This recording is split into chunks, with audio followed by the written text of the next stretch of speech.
Hello everybody, एक बार फिर से स्वागत है आपका आपके अपने यूट्यूब चैनल पे जिसका नाम है इंग्लिश ट्रिक्स। कल हमने प्रेजेंट सिंपल के अफर्मेटिव सेंटेंस तक देख लिया था। उसके हमने फॉर्मूला देखा, हमने उसके एग्जांपल्स देखे और उसके जो रूल्स एंड रेगुलेशंस थे वो भी हमने कल कंप्लीट कर लिए थे। सेकंड नंबर पे जो सेंटेंस आता है वो होता है नेगेटिव सेंटेंस। आइडेंटिफिकेशन वही रहेगी क्योंकि टेंस हम सेम ही पढ़ रहे हैं। जो सेंटेंस है सेकंड टाइप का वो है नेगेटिव सेंटेंस और इसको नकारात्मक वाक्य कहते हैं, हिंदी में नकारात्मक वाक्य।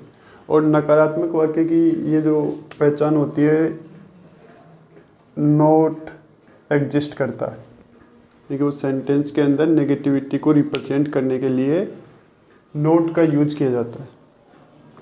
नॉट नेगेटिविटी रिप्रेजेंट करने वाला वर्ड है और उसका यूज हम नेगेटिव सेंटेंस में करते हैं और इसलिए ये सेंटेंसेज नेगेटिव सेंटेंस कहलाते हैं।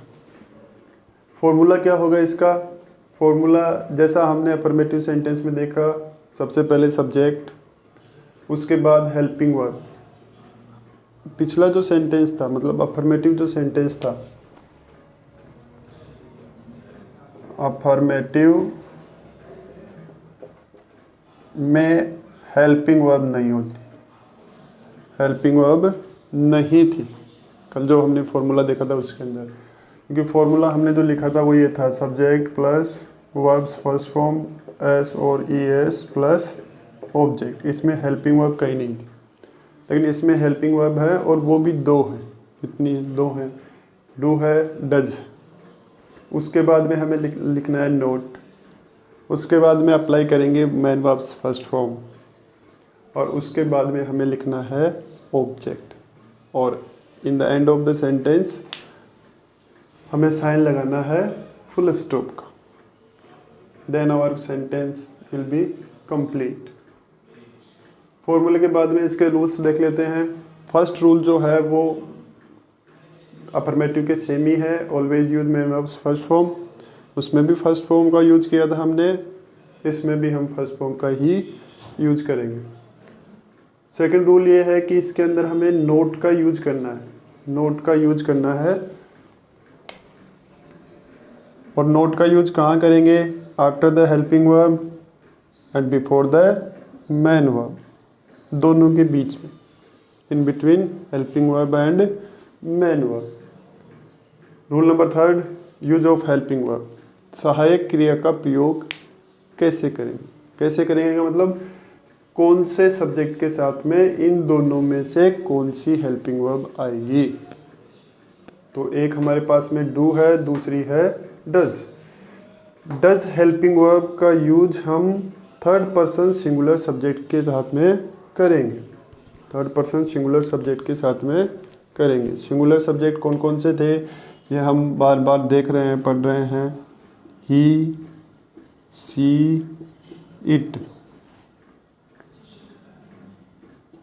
वन पर्सन का नाम,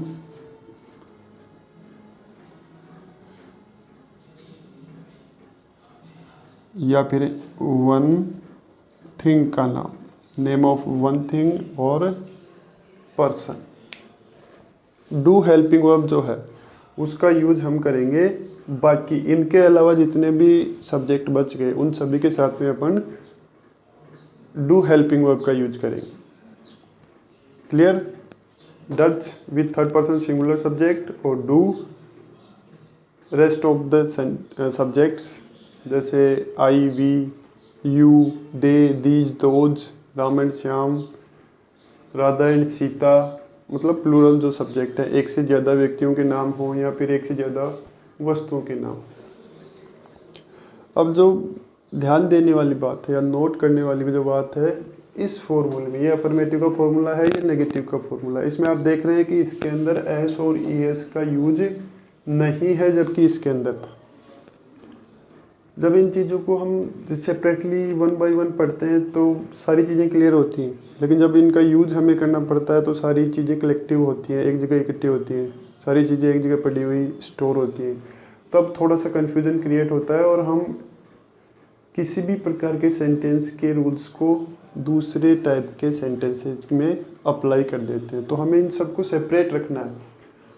हर टेंस का, हर पार्ट का, हर जो सेंटेंस है वो एक दूसरे से टोटली डिफरेंट, ये बात हमें याद रखनी है। उसका यूज हम, उसके रूल्स एंड रेगुलेशंस बिल्कुल डिफरेंट हैं, उनके फॉर्मूलाज डिफरेंट हैं, तो उसी तरह से हमें उनको अप्लाई करना है।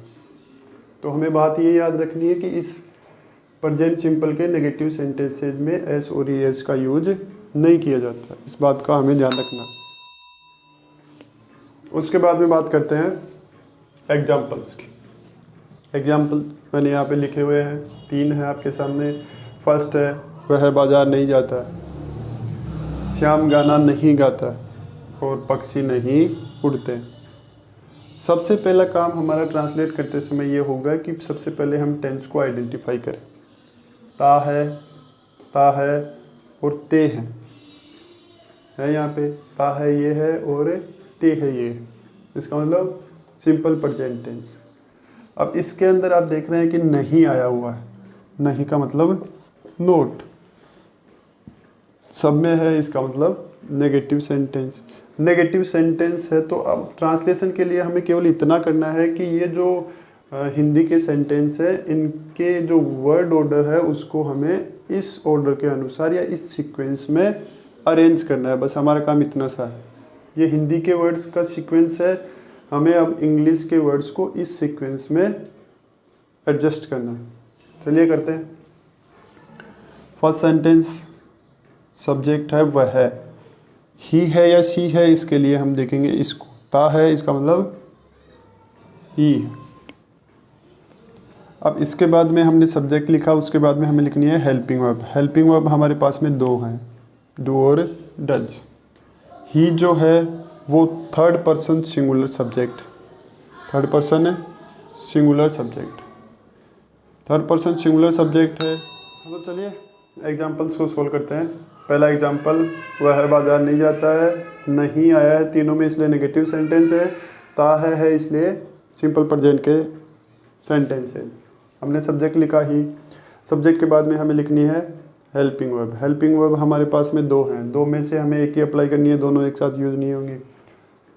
तो ही किस प्रकार का सब्जेक्ट है ये हमें आइडेंटिफाई करना है। ही जो है वो थर्ड पर्सन सिंगुलर सब्जेक्ट है, थर्ड पर्सन सिंगुलर सब्जेक्ट के साथ में हमें हेल्पिंग वर्ब लगानी है डज। सिंपल हेल्पिंग वर्ब हमने अप्लाई की, इसके बाद में हमें लिखना है नोट, इसमें कोई दिक्कत है नहीं, नोट वैसा का वैसा लिख दो। उसके बाद में हमें लिखनी है man verbs first form. Man verb इसमें है जाना, जाना को हम इंग्लिश में कहते हैं गो, फर्स्ट फॉर्म ही लिखनी है, लिख दी है। उसके बाद में हमें लिखना है ऑब्जेक्ट। ऑब्जेक्ट क्या है, बाजार, go to market, full stop. Second, Shyam, ये सब्जेक्ट, एक व्यक्ति का नाम है, इसका मतलब थर्ड पर्सन सिंगुलर सब्जेक्ट है, तो कौन सी हेल्पिंग काम में लेंगे, डज। नोट हमें अप्लाई करना ही है। गाना, गाता, दोनों ही गाना है।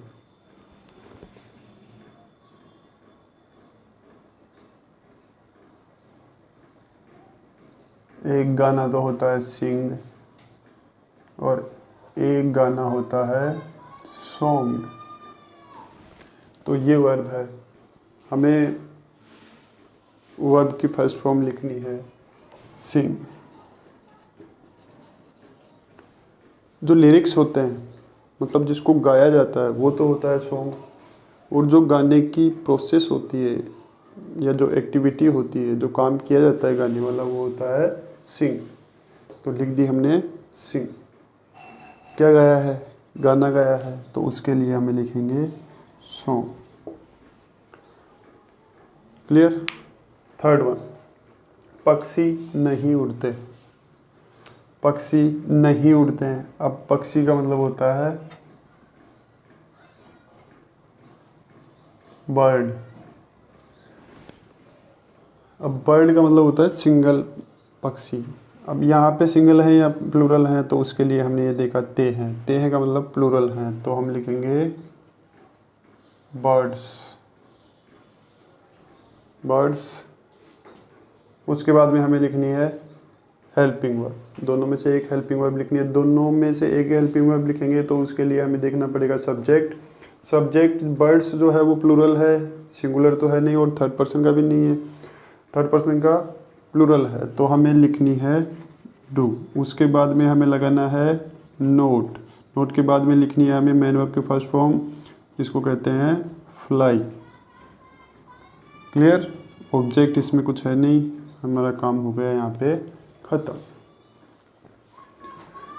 तो ये हो गए हैं आपके नेगेटिव सेंटेंसेस। अफर्मेटिव और नेगेटिव, इनमें आपको केवल इतना ही ध्यान रखना है कि एक तो अफर्मेटिव में नोट नहीं होता है, इसमें नोट होता है। एक इसमें केवल मेन वर्ब की फर्स्ट फॉर्म काम में आती है, अफर्मेटिव में occasionally according to the subject s और ई एस का भी अपन यूज करते हैं, इसमें नहीं होता। अफर्मेटिव के अंदर हेल्पिंग वर्ब नहीं होती है, इसमें दो हेल्पिंग वर्ब्स होती है, डू और डज। तो इन सब चीज़ों का हमें थोड़ा सा ध्यान रखना है, दोनों को सेपरेट रखना है। कुछ चीज़ें सेम है, कुछ चीज़ें डिफरेंट। रूल्स एक बार फिर से रिपीट कर देता हूँ। मेन वर्ब की फर्स्ट फॉर्म, नोट का यूज करना है हेल्पिंग वर्ब और मेन वर्ब के बीच में। डज का यूज हम थर्ड पर्सन सिंगुलर सब्जेक्ट के साथ में करेंगे।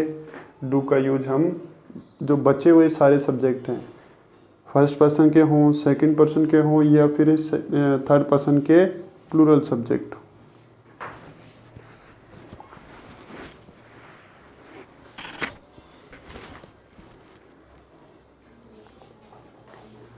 अब ट्रांसलेशन में यदि हमें इम्प्रूवमेंट करना है कि हम जल्दी ट्रांसलेशन कर पाएँ, रूल्स एंड रेगुलेशंस प्लस फॉर्मूले हमारे को रिमेंबर रहे, जैसे ही हमारे सामने सेंटेंस आए हम इन सब चीज़ों को अप्लाई कर दें, तो उसके लिए ये जो प्रैक्टिस है, एग्जांपल्स वाली प्रैक्टिस जो है, वो आपको इंक्रीज करनी पड़ेगी। जितने ज़्यादा डिफरेंट सब्जेक्ट, अलग अलग टाइप के सब्जेक्ट आप यूज़ करेंगे सेंटेंस में, जितनी ज़्यादा मेन वर्ब्स आप डिफरेंट टाइप्स की यूज़ करेंगे, उतना ही आप रूल्स को भी ज़्यादा अप्लाई करना पड़ेगा आपको और आपकी प्रैक्टिस भी ज़्यादा होगी। जितनी ज़्यादा प्रैक्टिस होगी उतना ही ज़्यादा आप ट्रांसलेशन में एक्सपर्ट होते जाएंगे। इम्प्रूवमेंट ज़्यादा जल्दी होगा और जो इम्प्रूवमेंट होगा वो परमानेंट भी होगा, स्थायी होगा, वो आप भूलेंगे नहीं।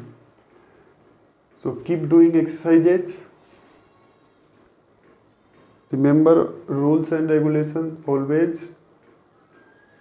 और जो भी आप एक्सरसाइज सोल्व करते हैं या जो भी आप एग्जांपल सोल्व करते हैं, उनके अंदर सब्जेक्ट और मेन वर्ब हर सेंटेंस के अंदर बदल के लिखिए, चेंज करके लिखिए, ट्राई कीजिए, you will be rock. 1 2 3 come on